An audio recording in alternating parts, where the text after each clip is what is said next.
Painting with taste over here. Yeah. A couple of hours later, the superwoman's still at it. Look at this place, people. My God. We did AB gravel. We did Portland cement. That pile that was big, that was supposed to be 18 tons, is now nothing but a little hill. So, here's what happens when you let a faithful woman of God take over. Oh my God. Well, for me, it was rake and shovel.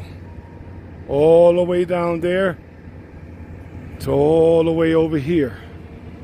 Praise the Lord. Praise the Lord. I thank the Lord for this.